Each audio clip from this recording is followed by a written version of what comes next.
Bismillahirrahmanirrahim. Nasta'inu min shururi anfusina wa min sayyiati a'malina. Man yahdihillahu fala mudilla lahu wa man yudlilhu fala hadiya lahu. Wa nashhadu anna Muhammadan 'abduhu wa rasuluh. Qala mu'allif rahimahullahu ta'ala wa nafa'ana bi ulumihi bid darain amin. Qala rabbi shrah li sadri wa yassir li amri واحلل عقدة من لساني يفقهوا قولي رب يسر ولا تعسر بتميم الخير يا كريم آمين. Pertama-tama dan buat selama-lamanya kita mengucapkan syukur kita pada Allah SWT di atas limpah kurnia kesian belas kasih sayangnya Allah Ta'ala pada kita. Malam ini Allah SWT masih lagi menghadirkan diri kita untuk duduk dalam majlis ilmu. Mudah-mudahan apa yang kita peroleh malam ini dapat bawa bekal dalam kehidupan kita seharian sebelum daripada kematian. Dan setelah kematian kita akan merasai apa yang dijanjikan oleh Allah SWT berbentuk pahala dan ganjaran serta tingkatan ketinggian dalam syurga Allah SWT nanti. Berhubung dengan pengajian kita rutin setiap minggu, kita telah mendalami sedikit sebanyak di atas pembicaraan kita tentang pengenalan diri kita terhadap Allah Subhanahu Wa Taala, merendahkan diri kita agar kita dapat meninggikan Allah Subhanahu Wa Taala. Dengan kita mengenali diri kita, maka kita akan dapat mengenali Allah Subhanahu Wa Taala dengan kesempurnaannya. Dan kita telah membicarakan sedikit sebanyak tentang akal, tentang kejadian kita, tentang hati sedikit sebanyak. Walaupun begitu, panjang lebar lagi bicaranya, tapi Abu selitkan di tengah-tengah tu, iaitu untuk pengetahuan kita supaya kita memahami bahawa ilmu yang kita akan pelajari selanjutnya ni, iaitu ilmu yang datangnya daripada Nabi SAW. Yang mana kita tahu setiap ilmu pengetahuan ni sama ada yang dikatakan ilmu agama ataupun ilmu fan, ilmu keduniaan, semuanya hasil daripada curahan Nabi SAW kepada para sahabat. Sebab itu di antara para sahabat yang alim dalam ilmu pengetahuan dalam segi keilmuan agama, ada juga sahabat-sahabat yang alim dalam ilmu pengetahuan keduniaan. Dan akhir daripada kehidupan para sahabat Nabi SAW, mereka memerahkan akal fikiran mereka mengkaji daripada Quran dan hadis, maka timbullah fan ataupun ilmu atas keduniaan ni tadi berbentuk ilmu pengetahuan dari segi kedoktoran, bomo, bahasa kita orang tani kita ni, ilmu yang dipanggil sebagai ilmu kebintangan, perbintangan, ilmu gaji bumi, apa yang ada dalam bumi ni tadi. Sehingga kan ilmu pengetahuan ni tadi telah dikuasai oleh sekalian orang Islam. Kalau tuan-tuan pengajian dalam pengajian ni tadi, maka tuan-tuan akan dapat tahu orang yang mula buat kunjung robot yang sekarang ni orang dah buat daripada Jepun, daripada China. Asalnya orang Islam kita. Orang yang mula-mula sekali terbang, buat kapal terbang, orang Islam kita juga. Orang yang dikatakan alim dari segi ilmu kedoktoran, bomo, orang Islam kita juga. Tapi disusup ataupun disembunyikan ilmu pengetahuan ni asalnya daripada orang Islam, kerana orang-orang luar daripada agama Islam ni dia nak mengaku kata mereka lah orang yang terawal dalam ilmu pengetahuan. Tak apalah tu, mana kata semua ni tadi kalaulah kita mempelajari, kita akan dapat mendalami. Berbetulan dengan apa yang Nabi SAW telah sabda, Al-Islam ya'lu wa la yu'la alaih. Islam ni tinggi, tidak adalah agama lain yang lebih tinggi daripada agama Islam. Apa sahaja bentuk sama ada ilmu pengetahuan, keimanan, ketakwaan, semuanya mendahului oleh orang Islam kita. Jadi di sini kita telah tahu kata ilmu pengetahuan yang kita wajib mengetahui, iaitu di atas landasan fardu ain, setiap orang Islam kena mengetahui. Sama ada lelaki, perempuan, budak-budak, orang tua, jatuh tino, sakit ke, segar ke, semua kena mengetahui ilmu fardu ain. Pecahan daripada ilmu fardu ain ini terdapat kepada 3, iaitu ilmu usul, ilmu untuk kita mengenal Allah Subhanahu Wa Taala, pengenalan kepada Allah Subhanahu Wa Taala, kepada Rasul, kepada Nabi, kepada kitab, kepada para malaikat. Kemudiannya ilmu yang dibangsakan kepada fiqh atas kehidupan kita seharian, mula daripada bangun pagi sampai kepada bangun tidur semula.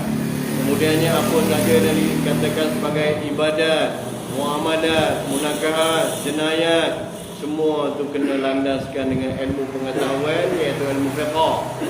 Kemudiannya ada ilmu yang dibangsakan kepada tasawuf, yang mana kita telah bacakan hadis Nabi SAW, yang mana Nabi SAW telah didatangi oleh Jibril alaihissalam, dan hadis yang telah diriwayatkan oleh Umar radhiyallahu anhu yang memberitahu kepada kita, yang mana orang ini tadi telah bertanya kepada Nabi SAW tentang 3 soalan. 3 soalan ini dia juga yang menjawab, dan dialah yang membenarkan. Nabi jawab, dia yang membenarkan. Kemudiannya dia akan tanya kepada Nabi SAW tentang kiamat. Maka dalam soalan-soalan ini tadi, maka ada soalan yang ditanyakan tentang ihsan. Apakah dia ihsan? Maka ulama kata inilah yang dipanggil sebagai ilmu tasawuf. Untuk pengenalan diri kita, jangan kita menyangka bahawa ini adalah ilmu yang datangnya daripada ahli falsafah, ilmu rekaat, ilmu yang ditipu daya oleh kaum-kaum Yahudi.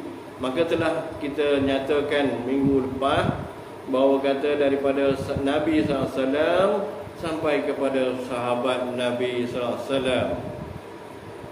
Perlu kita ingat bahawa kata zaman Nabi SAW, Nabi menyebarkan agama di atas landasan yang pertama, iaitu tauhid, pengesaan kepada Allah Subhanahu Wa Taala.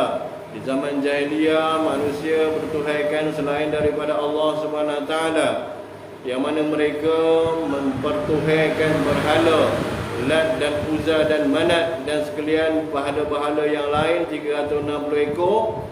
Maka mereka telah menyembah sehari sekor.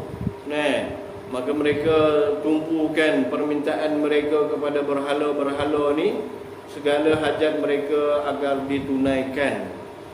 Walhal semua itu tadi tak dapat menunaikan hajat mereka-mereka kerana sekalian tu diperbuat daripada batu, tidak ada manfaat dan mudarat yang datang daripada berhala-berhala tu. Kemudiannya Nabi SAW mengajar di atas ilmu pengetahuan berbentuk Quran, ayat-ayat Al-Quran, wahyu daripada Allah Ta'ala, disampaikan kepada sahabat-sahabat Nabi SAW. Maka sahabat-sahabat Nabi mulalah mengetahui ilmu pengetahuan dalam Al-Quran. Kemudiannya adalah di dalam Al-Quran bicara tentang kerohanian. Maka Nabi SAW ajar juga ilmu tazkiyah, tazkiyatun nafs, iaitu membersihkan jiwa, membersihkan rohani. Kerana sebelum daripada itu, sahabat-sahabat Nabi SAW dalam keadaan cuma, dalam keadaan kufur, dalam keadaan jiwa dia tak tentera, tak tenang, gelomok dalam kesusahan, sakit, dengki, khianat, segala-galanya ada dalam diri para sahabat. Kemudiannya Nabi SAW tazkiyatun nafs dalam masa 13 tahun, panjang masa. Ilmu tauhid Nabi SAW tanah, ilmu keimanan, iman kepada Allah Ta'ala, sekalian rukun iman yang 6 itu Nabi SAW tanah, dan tazkiyatun nafs. Sebab itu apabila sampai kepada masa Nabi SAW diperintahkan supaya hijrah ke Madinah, maka awal tahun yang kedua, maka berlakulah peperangan. Perang apa? Perang Badar. Badar ni ada dua peperangan. Peperangan awal, peperangan sani. Peperangan sani inilah yang mana sahabat-sahabat 313 berperang dengan orang kafir musyrikin 1000 orang. Dalam keadaan begitu, bantuan Allah Subhanahu Wa Taala diturunkan kepada para sahabat.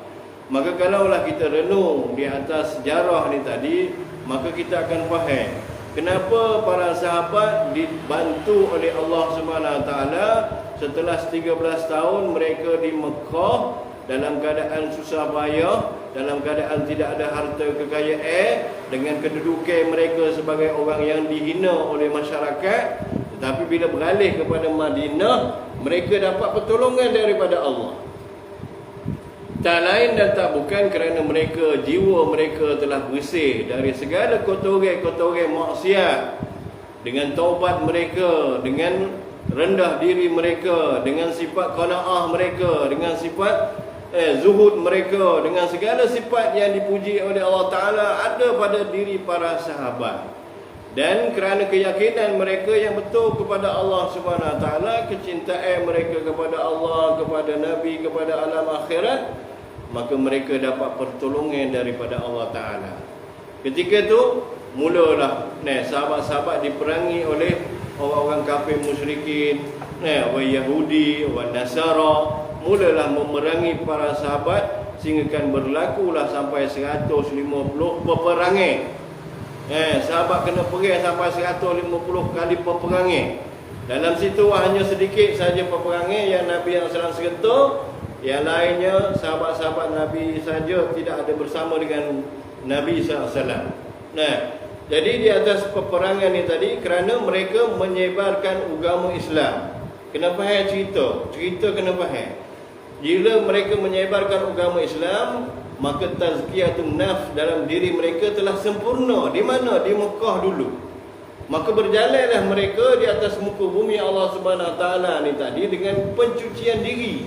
Mereka telah bersih, mereka telah cuci. Maka di mana saja mereka berada, maka orang akan jadi beriman dengan Allah Ta'ala. Apabila mereka menyampaikan agama, maka ramailah orang akan turut kepada para sahabat, kerana mereka sempurna dah. Apabila berlakunya kewafatan Nabi SAW, maka mulalah harta benda, kekayaan, pangkat, darjat, martabat, kedudukan dalam kalangan sahabat sendiri pun mula berubah. Mulalah kena ada pengganti, kena ada khalifah. Selepas daripada zaman khalifah, maka ada zaman malik pula dah. Jadi zaman orang yang dikatakan sebagai keturunan, jadi keturunan, jadi pemerintah sebagai khalifah. Sampai kepada kurun yang ke-13. Maka sinilah zaman kejatuhan Islam. Tapi di mana zaman daripada sahabat, selepas pada sahabat tabi'in, harta kekayaan telah bercubah-cubah masuk kepada kota Madinah.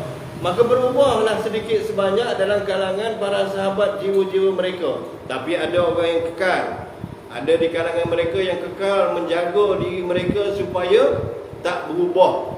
Dari segi perasaan, keimanan, tauhid, jangan berubah. Maka mereka mengawal sama ada dalam apa sahaja bentuk kehidupan yang datang, mereka taksir kepada kehidupan ini tadi. Sebab itu mereka-mereka ni dipanggil sebagai zuhad, orang-orang yang zuhud. Ubad, iaitu orang yang ahli ibadat. Sebab itu di kalangan sahabat sendiri pun ramai di antara mereka yang sembahyang 400 rakaat sehari semalam. Sembahyang sunat, zikir beribu-ribu kali. Harta kekayaan yang dimiliki sedekah pada orang. Mereka ada sifat zuhad, iaitu zuhud. Maka beralihlah zaman ni kepada tabi'in. Dan kalangan tabi'in pula, maka mereka ada juga yang mengekalkan. Ramai daripada mereka dah mulalah terpengaruh dengan pangkat, darjat, kedudukan, kekayaan.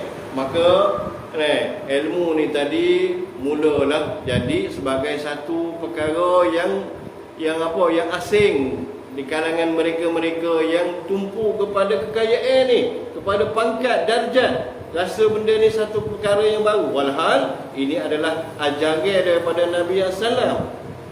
Maka apabila berlakulah di situ, maka siapakah yang pertama sekali menegakkan ilmu pengetahuan ni? Iaitu Hasan Basri. Mula-mula sekali awal dalam perjalanan ilmu tasawuf, iaitu zaman sahabat Nabi SAW, iaitu Hasan Basri. Walaupun begitu, yang masyhurnya, adapun kalau kita kisah pada zaman Umar sendiri pun, kita cerita dah minggu lepas, bagaimana pakaian dia, makanan dia, penjagaan dia, jaga daripada halal dan haram.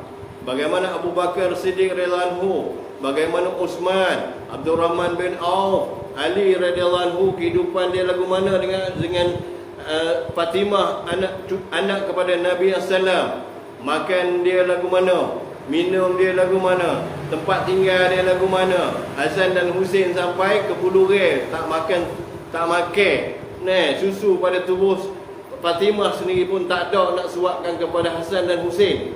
Bagaimana benda ni boleh berlaku? Kerana jiwa mereka tidak mendahulukan kehidupan dunia, hanya sahaja kehidupan akhirat yang dituju. Walaupun begitu dalam kehidupan mereka dapat gelar radhiyallahu anhum wa radu'an.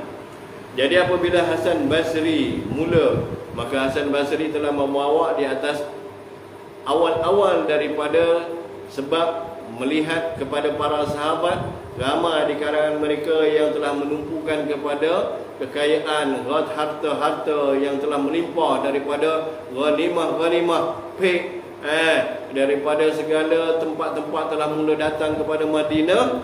Maka di situlah Hasan Basri kembalikan semula supaya semua orang takut kepada Allah.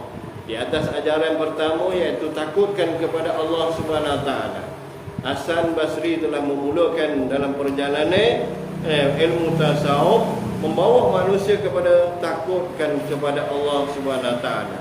Kemudiannya masuklah sampai kepada kurun yang kedua.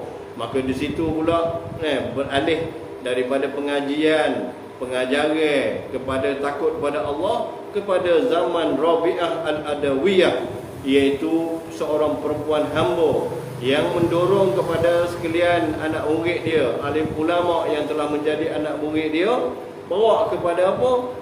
Hanya beramal, bukan nakkan kepada syurga, bukannya takut kepada neraka di atas segala maksiat, tapi sebenarnya hanya cinta kepada Allah Subhanahu Wa Taala. Jadi Halimatus Sa'diyah telah bawa kefahaman supaya manusia kembalilah cinta kasih kepada Allah Ta'ala.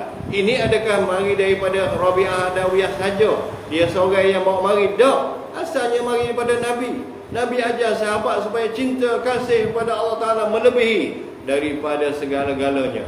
Tengok dalam surah At-Taubah. Allah Subhanahu Wa Taala tegaskan dalam Al-Quran 8 perkara mu tak boleh kasih selain daripada Allah dan Rasul dan jihad fisabilillah. Jadi di sini adakah Rabi'ah Adawiyah dia bawa reka? Tak. Dia bawa apa yang Nabi sallallahu ajar, apa yang Allah Subhanahu Wa Taala kehendaki di atas sekalian hamba-Nya yang dinyakalkan dalam Al-Quran. Kemudiannya apabila sampai kepada zaman Rabi'ah Al-Adawiyah, kasih, cinta, tumpu perhatian kepada Allah Subhanahu Wa Taala, maka kemudiannya sampai kepada kurun yang ketiga. Kurun yang ketiga ni iaitu Abu Yazid Al-Bustami, seorang wali Allah, di mana dia ni juga telah membawakan kepada manusia pengajaran supaya manusia menghilangkan segala-galanya, hanya nampak Allah. Sahabat adakah dia tak nampak? Dia tak nampak dunia, dia nampak Allah Ta'ala sahaja.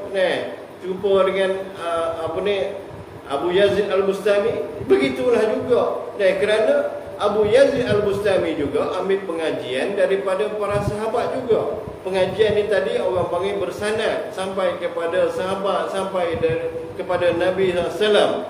Yang mana sahabat-sahabat Nabi SAW juga, di mana kecintaan dia ni tadi hingga kan menghilangkan segala-galanya. Sampai kepada peperangan, banyak peperangan, sahabat-sahabat telah sium bau syurga. melihat akan malaikat turun. Mereka ni orang panggil tak nampak dah, segala-galanya tak nampak. Keindahan, molek, kemanisan dunia ni mereka tak dapat rasa dah. Hilang perasaan mereka kepada dunia, nemo hanya nampak kepada Allah Subhanahu Wa Taala. Dan di sinilah lafaz ataupun kata-kata daripada alim ulama tasawuf, syuhudu kasra ilal wahdah. Lihatlah, pandanglah kepada sekalian yang banyak, hanya tumpu kepada yang iaitu Allah Subhanahu Wa Taala. Langit, siapa yang buat? Allah. Bumi, siapa yang buat? Allah. Sekalian gapo-gapo sahaja yang ada pada diri kita sendiri pun adalah ciptaan daripada Allah. Maka nakkan kembalikan perasaan itu dalam jiwa, maka kena ada pengajian khusus pula nak dapat kepada fana ni tadi.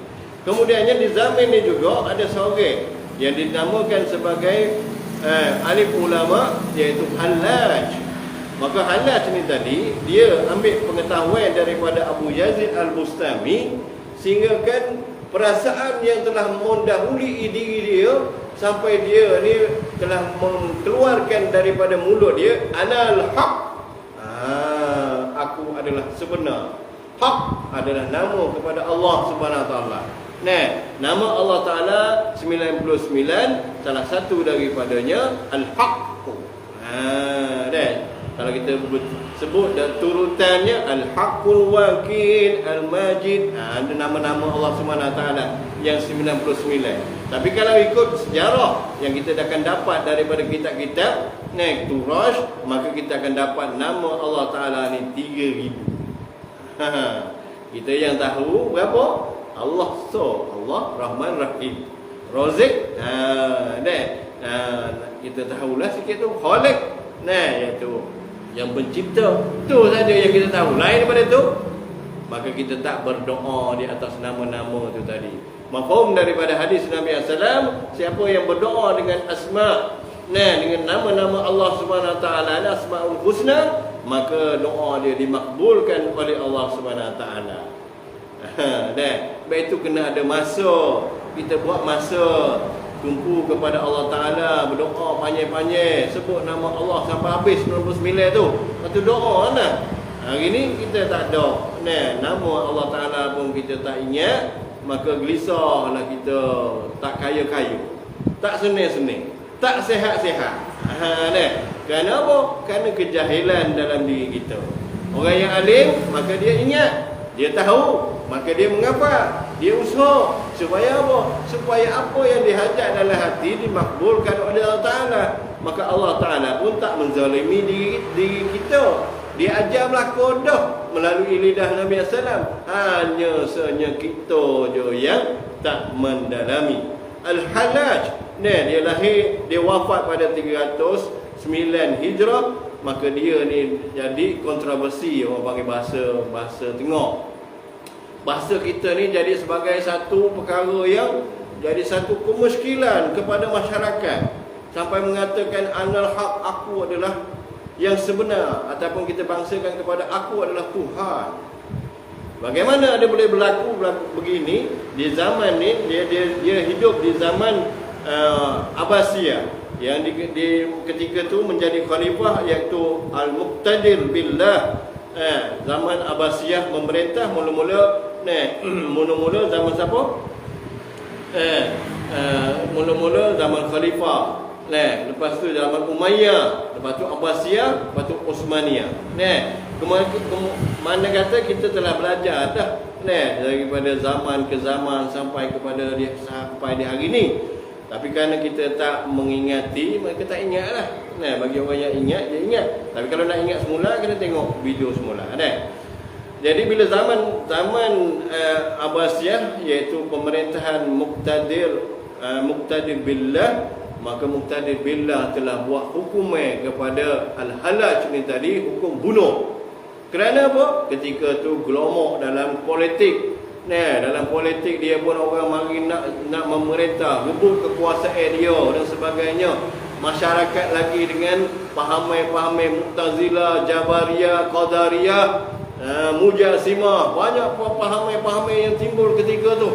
Maka ada pula dah halaj orang yang mengaku kata dia ni sebagai Tuhan. Anal haq. Maka jadi celah-celaru dalam pemerintahan dia, maka dia telah buat keputusan dengan ahli fatwa ketika tu, iaitu hukum bunuh. Kenapa? Dikhawatiri orang-orang yang tak memahami ilmu pengetahuan ni dengan mendalam, maka orang akan ambil pahaman ni bawa dalam kehidupan mereka. Maka keputusan buat bunuh, halal dihukum bunuh. Selepas pada tu, maka muqtadir billah ni tadi telah mengatakan bahawa kata, sebenarnya muqtadir billah ni dia adalah sebenar. Tapi untuk mengelakkan daripada fitnah masyarakat, maka buat keputusan dia ni dibunuh. Jadi kemudiannya akhir daripada sampai kepada kurun yang ke-14 ni tadi, maka kita akan nampak bahawa semua ulama-ulama yang terdepan daripada kita dari segi ilmu, tak kira ilmu yang dikatakan ilmu usuluddin, ilmu mengenali Allah Subhanahu Wa Taala, pengetahuan terhadap Allah Subhanahu Wa Taala, kita tahu dah Mu'tazilah, Jabariyah, Qadariyah, Mujassimah dan sebagainya, kita dah nampak dah dalam pandangan orang ni belakang ni, kita sebagai umat belakang ni bertuah kerana kita ada pengetahuan terhadap ilmu pengetahuan mereka-mereka tu. Maka kita dapat membezakanlah yang mana yang sebenar dan mana yang tak sebenar. Begitulah juga dalam ilmu fiqh. Maka kita tahu kata Syafi'i baik ni, Hanafi baik ni, Hambali baik ni. Maka kita tahu dah Maliki baik ni. Semua mazhab kita tahu dah. Maka bersesuaian mana yang patut masuk pada diri kita. Kita faham dah. Maka kita nampak yang mana yang patut kita beramal. Maka di situ adalah pilihan daripada cula Ratu Menteri kita dalam wilayah kita Thailand ni tadi, kita pegang pada mazhab mana, maka keputusan daripada dia, maka kita buat, kita turun. Ulil amri minkum, ati'ullah wa ati'ur rasul wa ulil amri minkum. Maka kita turun di atas ajaran itu tadi. Kemudian dia kata dalam tasawuf begitu juga. Adalah orang yang begini. Sebagaimana Hasan Basri, bagaimana cara dia. Rabi'ah Al-Adawiyah bagaimana, Abu Yazid Al-Bustami lagu mana, Hallaj bagaimana, Imam Ghazali bagaimana. Bagaimana kita tahu kata Syekh Abdul Qadir Jalani bagaimana, Ibnu Arabi pula belakang-belakang ni. Maka kita telah nampak di hadapan kita bagaimana mereka ni mempelajari daripada para sahabat dan bagaimana mereka menghayati dalam kehidupan mereka. Maka kita tahu yang mana yang sebenar, mana yang mana yang menyeleweng dan sebagainya. Jadi kita orang panggil orang yang duduk di belakang ni bertuah, beruntung. Maka di sinilah landasan-landasan sampai kepada kurun yang keempat, iaitu kurun Imam Ghazali. Kurun keempat masuk kelima. Jadi Imam Ghazali dia telah menyamakan di antara ilmu yang dikatakan tasawuf ni tadi, ilmu zahir dan ilmu batin. Zahir kena jaga juga. Bukan kata mu ni dalam membersihkan diri sampai satu peringkat, ada sampai kata apa, perasaan ni sampai nak semaya tak boleh. Tengok orang kata orang ni salah belaka. Ni tu mana kata ada satu perubahan dalam diri. Maka dengan sebab tu Imam Ghazali menyamakan syariat dan tarikat dan hakikat sekaligus bersamaan. Orang yang menjalani di atas ilmu pengetahuan tidak ada masuk dalam ilmu tasawuf, maka dia orang panggil fasik. Tapi kalau Allah ada tasawuf saja, tidak ada fiqh, maka zindik. Man tafakkaha wa la tasawwafa faqad tafassaka. Wa man tasawwafa wa la tafakkaha faqad tazandaka. Siapa yang ada fiqh, tidak ada tasawuf, dia fasik. Dalam diri tak ada nak jaga diri. Ikut dengan betina kecek. Buah lagi. Tuai pakai piyah, janggal. Habis kecek dengan betina. Dengan perempuan yang bukan muhrim. Maka mana kata apa tu? Fiqh rasa ada tapi tasawuf tak ada. Maka jadilah orang ni orang fasik. Kalaulah orang ni dengan tidak ada sebab. Kalau ada sebab tak ada masalah. Lepas tu bagi orang yang ada tasawuf, nak berzikir macam, mayat macam, buat apa amalan ibadat macam. Lepas tu mayat dah. Dia mula nak ada penyelewengan dalam agama.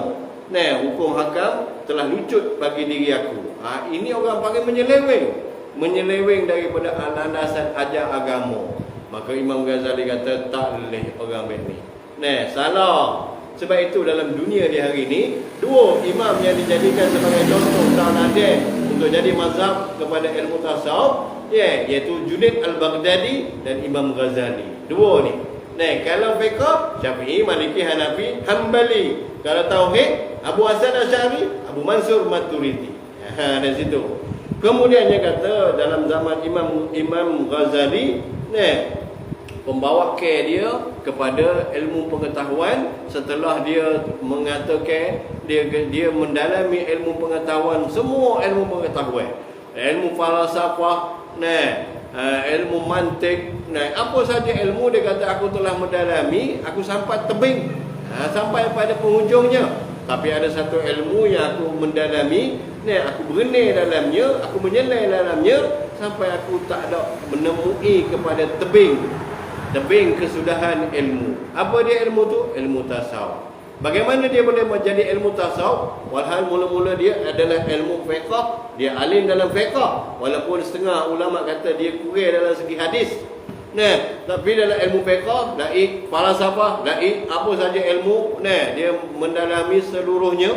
Tapi bila mana dia melihat adik dia, Muhammad ataupun Ahmad namanya, dia tengah semaya kerana dalam masjid Jami' di Baghdad ketika tu Imam Ghazali jadi tok imam, maka adik dia sembahyang di belakang jadi makmum turun. Bila semaya, maka adik dia mufaraqah. Dia khabar kata adik mufaraqah, kelik di rumah tanya kepada Mek, tadi nampak sembahyang adik Ahmad mufaraqah dengan abang jadi tok imam. Akhirnya Mek dia pun pergi tanya kepada Mak kata, boleh mufarakah semayang tu abang jadi tok imam. Mak kata nak semayang baik. No, aku dah nampak kata abang berumur dengan darah.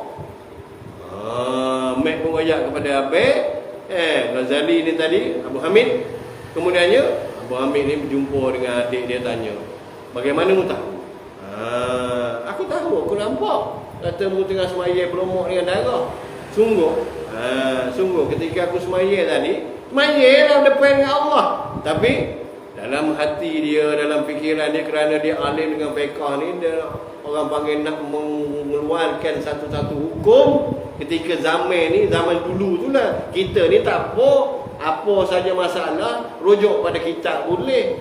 Tengok kitab ni, orang buat berlaku dah kitab.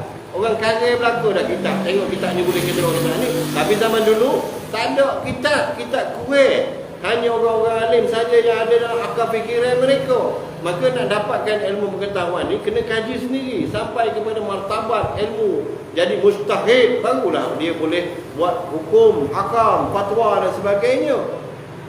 Maka di sini dia kata sungguh ketika semaya tadi aku telah memikirkan tentang masalah haid orang perempuan. Tu maka dia tanya pada adik dia, mulut ngaji dengan beliau. Maka panjang cerita dia. Akhirnya dia berguru dengan tok guru kepada adik dia tadi. Akhirnya dia tak sampai pada penghujung pengetahuan ilmu tasawuf dia. Kemudiannya pada kurun yang ke-6, zaman falsafah belum berlanjutkan lagi, Ibnu Arabi. Ibnu Arabi ni iaitu orang yang memegang di atas syair. Jadi syair ni panjang pun. Tak ambil selah lagi. Jadi masalah syair ni tadi sampai kepada Ibnu Arabi lah. Kurun yang ke-6. Bila sampai kepada kurun yang ke-6, iaitu Ibnu Arabi ni dia ni bermadah. Orang bahasa kita ni bukan patung, syair. Syair ni dia suka kalau kita tengok beat lagu siye ke, lagu Nayu kita ke, lagu DK ke, dia rangkap pertama dengan rangkap kedua. Maka dia serupa oleh belakang, huruf belakang, kalimah belakang dia serupa. Kalau pantun pun betul juga. Dia kalimah belakang dia serupa, belakang dia serupa. Maka beginilah Ibnu Arabi dia melantunkan syair-syair memuji Allah Ta'ala, memuji Nabi SAW, cerita tentang akhirat dan sebagainya, mengejutkan hati orang yang mendengar. Dia sendiri dia kecut dah. Dia sendiri tu kecut dah. Dia ajar kepada orang lantunan-lantunan syair supaya orang lain juga ada perasaan, supaya dia merasai.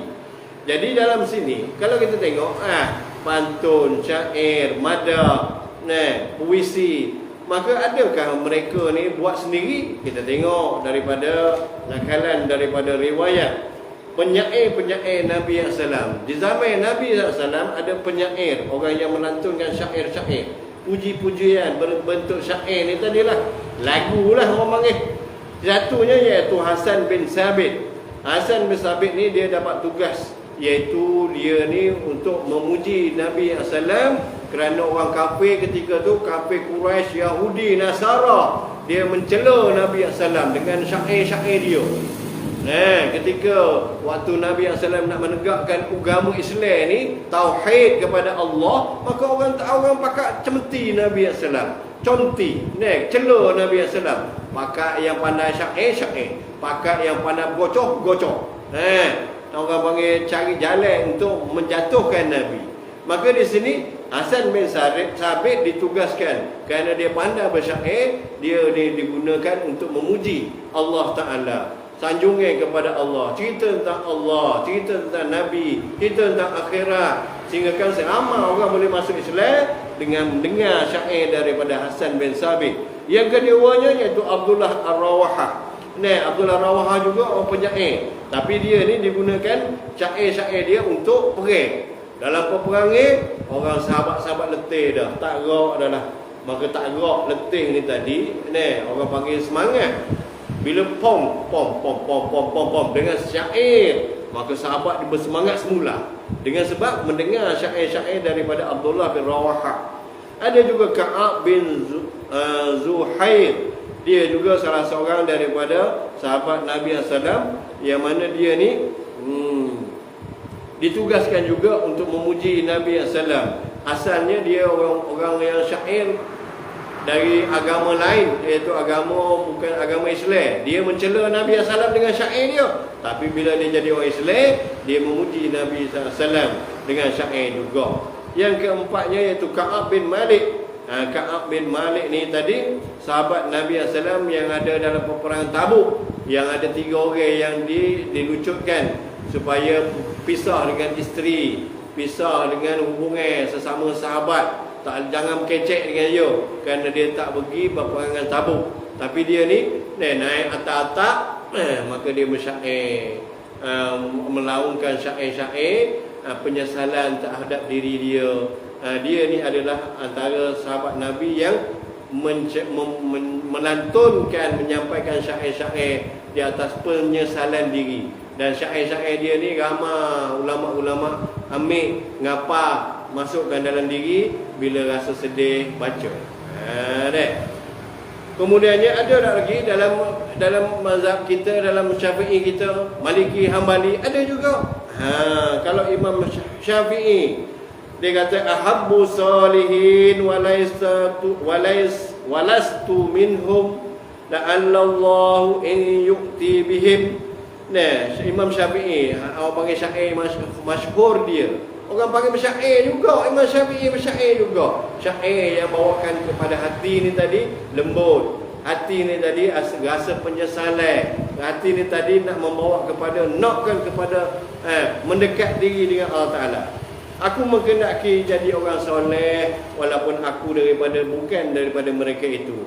Mudah-mudahan Allah Ta'ala menjadikan aku, memberi aku daripada mereka itu. Banyak lagi dia bersyair-syair dia. Kemudiannya kalau kita cerita tentang siapa? Abu Nawas.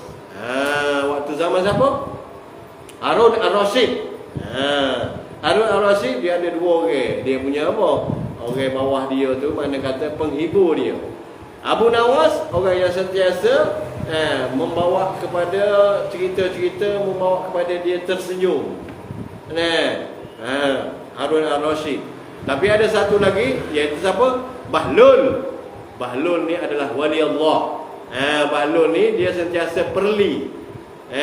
Hampa Harun Ar-Rasyid buat tak kena, selalu dah dia ngatur celok kepada Harun Ar-Rasyid. Dua orang ni tadi. Jadi Abu Nawas ni lah yang syair dia ni masyhur. Ya apa dia syair dia? Ilahi lastulil firdausi ahla wala aqwalan nari jahimi. Sampai habis. Ni lah syair daripada Abu Nawas. Kemudiannya kata, bukannya datang daripada rekaan semua ni tadi, mari daripada sahabat, mari daripada Nabi SAW, tapi kerana tak memahami kata ini adalah ilmu yang datangnya daripada Nabi SAW, maka comtilah ramai daripada orang-orang yang mencemti ataupun mencela rekaan ilmu tasawuf ni rekaan. Kalaulah sekarang ni tuan-tuan, tuan-tuan tengok dari segi ilmu usul asalnya daripada Nabi SAW, tapi apabila sampai kepada Abdullah bin Sabah, maka berpecahlah ilmu usul ni. Pecah jadi satu grup Mu'tazilah, Jabariyah, Qadariyah, Mujassimah. Sampai kepada ngaku Tuhan dok atas langit, duduk. Bila duduk atas arah tu geser sampai musik desing ni kata. Maka dia ni orang panggil pahamai menyelirukan umat Islam. Bila fiqh melakulah mazhab ni payah buat dia tak sesuai dengan kita dan sebagainya. Tapi bila tasawuf, maka dalam ilmu tasawuf ni mu rasa mu sendiri. Sebenarnya mu kenal Tuhan lagu mana? Mu kenal Tuhan ni, mu rapat dengan Tuhan dekat lagu mana? Tuhan ayat dah aku dekat dengan mu lebih daripada urat meri mu, urat daripada cekak mu ni, dekat pada mu lagi. Tapi di hari ni kenapa kita semayang tak khusyuk? Kenapa kita ada sifat takabur? Kenapa kita ada sifat deki? Kenapa kita nak tunjukkan amal kita, harta kita, tepuk dada dengan harta yang banyak, pangkat yang tinggi? Kenapa lagi? Maka ilmu tasawuf ni lah yang membawa kepada kita perjalanan kita dengan Tuhan. Pemahaman-pemahaman yang mari macam-macam ni tadi, itu satu hal. Tapi kita dengan Tuhan, nak matinya apa? Matinya kita. Lepas tu ilmu pengetahuan ni, maka yang dikatakan usul, sedikit sebanyak kita kena mengetahui siapa yang hidup, siapa yang mati, siapa yang beri rezeki, siapa yang menarik rezeki, siapa yang mulia, siapa yang memberi hina, Allah Ta'ala. Cuk Ibn Abbas kata tahu ni tadi pandai dah. Lepas tu dari segi fiqh amal, kita nak mazhab Syafi'i, Maliki, Hambali, Hanafi, ikut kita nak amal. Payah lagu ni, kita beralih daripada mazhab ni kepada mazhab ni, supaya baru ni orang buat haji. Syafi'i kita pergi betina batal semuanya. Tapi bila beralih sana, maka kita tukar mazhab kita kepada Maliki, pergi Hanafi, pergi orang perempuan, pergi bini kita, heret tangan dia, pergi buat sa'i dan sebagainya. Tak batal semuanya, dipermudahkan oleh Allah Ta'ala. Tapi masalah diri kita dengan Tuhan ni. Adakah kita jauh dengan Allah, ataupun kita dekat dengan Allah, ataupun kita ni berperasaan sesama kita ni deki, khianat, sangka buruk, maka kita jauh lah sebenarnya. Maka di sinilah pengetahuan kita dalam ilmu tasawuf ni lah dia mengembalikan penyedaran, kesedaran kita kepada Allah Subhanahu Wa Taala, penghinaan diri kita. Dengan kita ngaku hina, maka kita akan dapat kenal lah Allah Taala dengan kemuliaannya. Baru sampai yang ke-6, ada sampai yang ke-15, kurun yang ke-15 ni siapa orang dia? Orang panggil tokoh kepada ilmu tasawuf.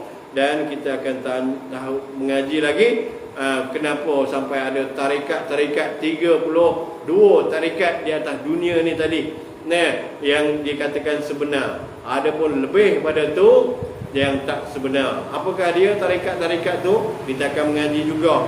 Dan kepada 15 orang ni tadi, pembawakan dia, kenapa dia pembawakan dia ni berbeza-beza? Bagaimana kita tahu kata mujaddid pada kurun pertama sampai kepada kurun yang ke-14, perbezaan mujaddid yang bawa agama, walhal semuanya daripada Nabi.